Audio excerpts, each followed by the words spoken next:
Brought to you by V-Guard, co-powered by Sensodyne and Vimal. పలుకులలో కేసరి. Associate sponsor Ultratech Cement. పెద్దపల్లిలో polling సరళి ప్రధాన పార్టీల్లో గుబులు పుట్టిస్తోంది. 2 రోజుల ముందు దాకా ఉన్న వాతావరణం పోలింగ్ రోజు ఒక్కసారిగా మారిపోయింది. మంచి మెజార్టీతో గెలుస్తామన్న ధీమాతో ఉన్న పార్టీ ఇప్పుడు ఆలోచనలో పడింది. అన్ని మంచి శకునాలే అంటూ సంబరపడుతోంది మరొక పార్టీ. అక్కడ సైలెంట్ ఓటింగ్ ఎవరికి అంతుపట్టట్లేదా? ట్రయాంగిల్ ఫైట్ నడిచిన కార్మిక క్షేత్రంలో అసలు ఎగిరేది ఏ జెండా?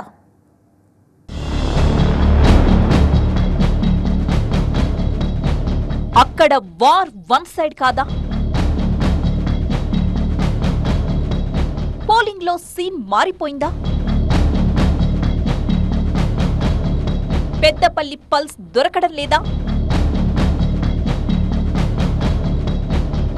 పోలింగ్ శాతంలో పెద్దగా హెచ్చుతగ్గులు లేవు. పెద్దపల్లి పార్లమెంట్ నియోజకవర్గంలో ఈసారి 67.8% పోలింగ్ నమోదైంది. గత ఎన్నికలతో పోలిస్తే దాదాపు ఇది సమానంగా ఉంది. పెద్దపల్లి పార్లమెంట్ సీటు పరిధిలోని 7 నియోజకవర్గాల్ని అసెంబ్లీ ఎన్నికల్లో కాంగ్రెస్ క్లీన్ స్వీప్ చేసింది. కాంగ్రెస్ కి గట్టి పట్టున్న పెద్దపల్లి నుంచి ఎంపీ అభ్యర్థిగా బరిలోకి దిగారు ఎమ్మెల్యే వివేక్ తనయుడు వంశీకృష్ణ. బీఆర్ఎస్ వ్యూహాత్మకంగా పార్టీ సీనియర్ కొప్పుల ఈశ్వర్ని నిలబెడితే బీజేపీ నుంచి గోమాసా శ్రీనివాస్ పోటీ చేశారు. నామినేషన్ దాకా అంతర్గత విభేదాలతో కమలం పార్టీ క్యాడర్ సరిగా పనిచేయలేకపోయింది. ముఖ్య నేతలు కాంగ్రెస్ కండువా కప్పుకోవడంతో ఆశించిన స్థాయిలో బీఆర్ఎస్ కూడా ప్రచారం చేయలేకపోయింది. దీంతో పెద్దపల్లిలో గెలుపు నల్లేరుపై నడకే అని భావించింది కాంగ్రెస్. మిగిలిన సీట్ల కంటే పెద్దపల్లిలోనే పార్టీకి అత్యధిక మెజారిటీ ఖాయమన్న ధీమాతో ఉన్నాయి కాంగ్రెస్ శ్రేణులు. కానీ పోలింగ్ రోజు కనిపించిన ట్రెండ్తో అంచనాలపై ఆలోచనలో పడిపోయిందట అధికార పార్టీ.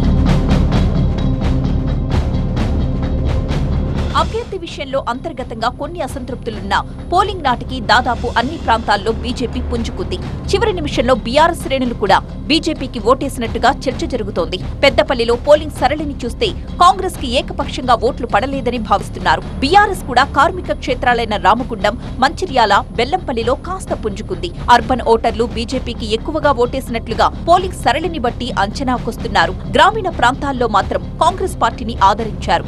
ఊహించని విధంగా ఓట్లు చీలిపోవడంతో నియోజకవర్గాల్లో ఓటింగ్ సరళిపై కాంగ్రెస్ విశ్లేషణలో పడిపోయిందంటున్నారు. అయితే ఇదంతా ప్రచారం మాత్రమేనని, ఖచ్చితంగా 1,00,000కు పైగా మెజారిటీతో పెద్దపల్లి సీటు గెలుచుకోవడం ఖాయమని అంటున్నారు కాంగ్రెస్ నేతలు. కలిసొచ్చే కాలానికి నడిచొచ్చే కొడుకన్నట్టే కమలం పార్టీ పరిస్థితి ఉందన్న మాట వినిపిస్తోంది. ఎందుకంటే పెద్దపల్లిలో మొదటి నుంచి బీజేపీ అనుకున్న స్థాయిలో ప్రచారాన్ని చేయలేకపోయింది. అభ్యర్థిని మారుస్తారని చివరిదాకా ప్రచారం జరిగింది. బీజేపీ అభ్యర్థి కూడా చాలా చోట్ల ప్రచారం చేయలేదు. పార్టీ క్యాడర్ కూడా ఎక్కడా ఉత్సాహంగా పనిచేసిన పరిస్థితి లేదు. వాస్తవానికి పెద్దపల్లిలో కాంగ్రెస్, బీఆర్ఎస్ పార్టీలే పోటాపోటీగా ప్రచారం చేశాయి. కానీ పోలింగ్ రోజు మాత్రం కమలం పార్టీ వైపు గాలి మళ్లిందన్న ప్రచారం బలంగా ఉంది. కాంగ్రెస్, బీఆర్ఎస్ మధ్య ప్రధాన పోటీ ఉంటుంది అనుకుంటే చివరికి ట్రయాంగిల్ ఫైట్ గా మారింది. 3 పార్టీలకు పోటాపోటీగా ఓట్లు రావడంతో గెలుపు గురించి భరోసాగా ఎవరూ చెప్పలేకపోతున్నారు. విపక్షాలు కాస్త పుంజుకున్నా అధికార పార్టీ మాత్రం తన విజయాన్ని ఎవరూ ఆపలేరన్న ధీమాతోనే కనిపిస్తోంది. మొత్తానికి పెద్దపల్లి పార్లమెంట్ ఫలితాలు అంచనాలకు అందకుండా ఉత్కంఠగా మారే అవకాశం ఉందని అంతా భావిస్తున్నారు. Brought to you by V-Guard, co-powered by Sensodyne and Vimal. పలుకులలో కేసరి. Associate sponsor Ultratech Cement.